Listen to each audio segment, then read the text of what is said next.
शब्द और वाक्य। Part number 3।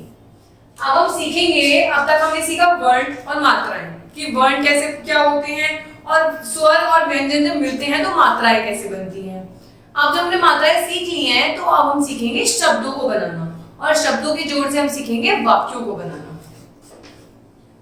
दो या दो से अधिक वर्णों के सार्थक मेल को क्या कहते हैं बेटा? शब्द। जब दो या दो से अधिक वर्ण मिलते हैं तो उन्हें क्या कहते हैं? शब्द। ये तो आप जानते हैं कि वर्ण सबसे छोटी इकाई होती है। देखिए यहां पेड़, बच्चे, चिड़िया, झूला, फूल, परी आदि दिखाई दे रहे हैं। बिल्कुल दिख रहे हैं आपको। ये सभी शब्द अनेक वर्णों के मेल से बने हैं। इन सब शब्दों का जो निर्माण हुआ है वो बहुत सारे वर्णों से हुआ है। अब हम देखेंगे किस तरीके से ये बने हैं। सबसे पहले हम पढ़ेंगे पेड़ के बारे में। तो प क्या हो गया? व्यंजन, इस पे स्वर लगा ए। द व्यंजन हो गया, इस पे स्वर लगा अ। तो प के साथ अ लगा तो क्या बना? पेड़। और इसके साथ ये लगा तो बना ड। तो इन दोनों का जोड़ क्या कहलाया? पेड़। अब ब के साथ स्वर लगा तो ये क्या बन गया? ब। च दो बार लगा तो आधा च, और इस च पे ये वाली मात्रा, ये वाली कौन सी मात्रा है? ये, तो चे। तो मिलके क्या बना बेटा? ये बच्चे। च छोटी की मात्रा है, च में जुड़ गई अ और ई और ड।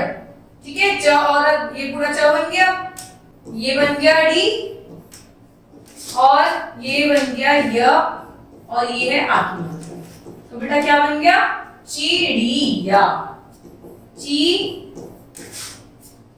प्लस डी प्लस या, तो क्या बना बेटा? चिड़िया। अब झ, जब पे छोटे बड़े हो की मात्रा, तो ये क्या बना?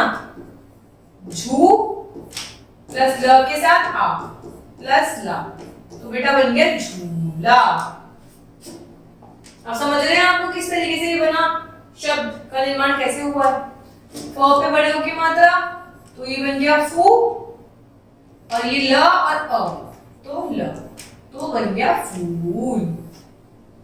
प प्लस र, और र पे कौन सी मात्रा है? बड़ी की मात्रा, तो क्या बन गया? ये परी।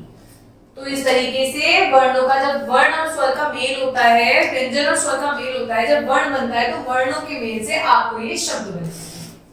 इन सभी शब्दों के क्या है बेटा? अर्थ है, तब ये शब्द कहलाते हैं। अगर किसी भी शब्द का अर्थ नहीं निकलता तो उसे आप शब्द नहीं कहेंगे। यदि वर्णों के मेल का कोई सार्थक अर्थ नहीं निकलता तो उसे शब्द नहीं कहा जा सकता। जैसे हमने पढ़ा था पेड़, और पेड़ पढ़ा था, पेड़ तो पता है पेड़ पौधे होते हैं, पर ड पहले आ जाता पेड़ पे कोई शब्द नहीं होता, तो इसका कोई अर्थ नहीं है, तो ये शब्द नहीं है। ठीक है। लीमा, लीमा भी कोई क्या है? कोई अर्थ नहीं है, तो ये भी कोई शब्द नहीं है। लाजू, भाई झूला तो है पर लाजू का क्या मतलब होता है? कुछ नहीं होता, तो ये भी कोई शब्द नहीं है।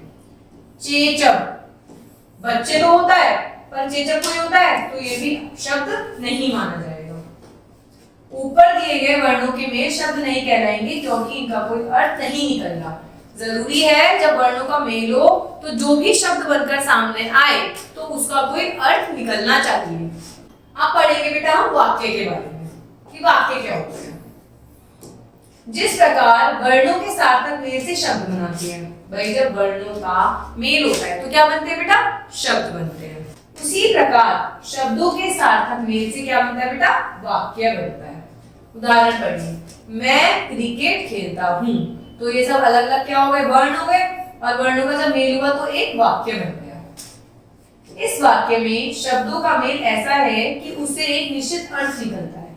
भाई मैं क्रिकेट खेलता हूँ तो मतलब निकल रहा है कि कोई बच्चा है वो क्रिकेट खेलता है, तो अर्थ निकल पा रहा है इस चीज का, तो इसीलिए उसे हम क्या देंगे? वाक्य कह सकते हैं। अतः यह मेल वाक्य कहलाएगा।